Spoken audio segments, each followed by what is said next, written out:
আসসালামু আলাইকুম ওয়া রাহমাতুল্লাহি ওয়া বারাকাতুহু। প্রিয় দর্শক, আশা করি মহান আল্লাহ রাব্বুল আলামিনের অশেষ দয়ায় ও মেহেরবানিতে আপনারা সকলেই ভালো আছেন। আলহামদুলিল্লাহ। প্রিয় দর্শক, সকলকেই জানাচ্ছি ঈদ মুবারক, ঈদ মুবারক। প্রিয় দর্শক, আগামীকালকে আমাদের বাংলাদেশে ঈদ হতে যাচ্ছে, ঈদ উল ফিতর।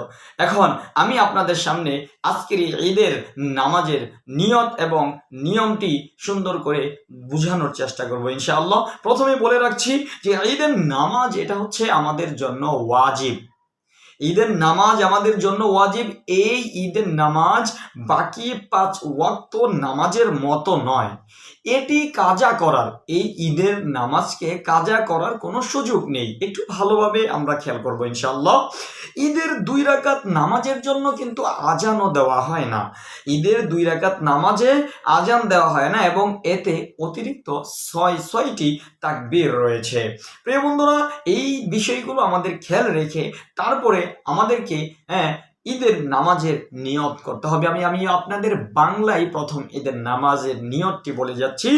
বাংলায় আপনি ঈদের নামাজের নিয়ত করবেন প্রিয় বন্ধুরা এভাবে: ইমামের পিছনে কিবলামুখী হয়ে ঈদ উল ফিতরের 2 রাকাত ওয়াজিব নামাজ 6 তাকবীরের সঙ্গে আদায় করছি, আল্লাহু আকবার।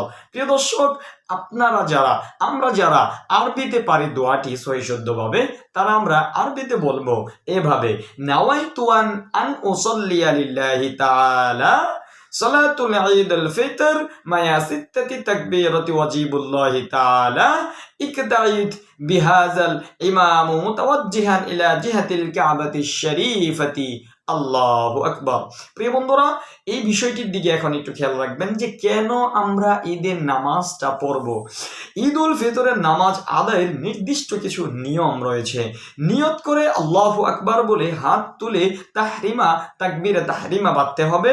এরপর সানা পড়ে মুসল্লিরা সুবহানাকাল্লাহুম্মা বিহামদিকা ওয়া তাবারাকা ইসমুকা এই সানাটা পড়বে।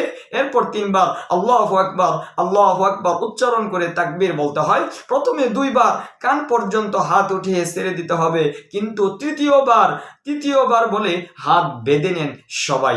প্রতিটি তাকবীরের পর 3 বার সুবহানাল্লাহ বলা যায়। এমন সময় থেমে থাকতে হয়, ভালোভাবে মনে রাখবেন। তারপর আউযু বিল্লাহ ও বিসমিল্লাহ পড়ে সূরা ফাতিহা এরপর একটি সূরা যুক্ত করবেন বা মিলাবেন। এরপর এই কাজটা করবে ইমামে। এরপর স্বাভাবিক নামাজের মতোই রুকু ও সিজদা করে দ্বিতীয় রাকাতের জন্য দাঁড়ায় যাব আমরা। এরপর বিসমিল্লাহ বলার পর সূরা ফাতিহা পড়ে আরেকটি সূরা মিলাইতে হবে। তারপর 3 বার আল্লাহু আকবার বলার মাধ্যমে 3টি তাকবীর সম্পন্ন করতে হয়। এই সময় প্রতিটি তাকবীরের পর হাত ছেড়ে দিতে হবে এবং চতুর্থবার আল্লাহু আকবার বলে হাত না বেঁধে রুকুতে চলে যাওয়ার নিয়ম রয়েছে। এরপর সিজদা ও আখিরি বৈঠকের পর সালাম ফিরিয়ে নামাজ শেষ করতে হবে।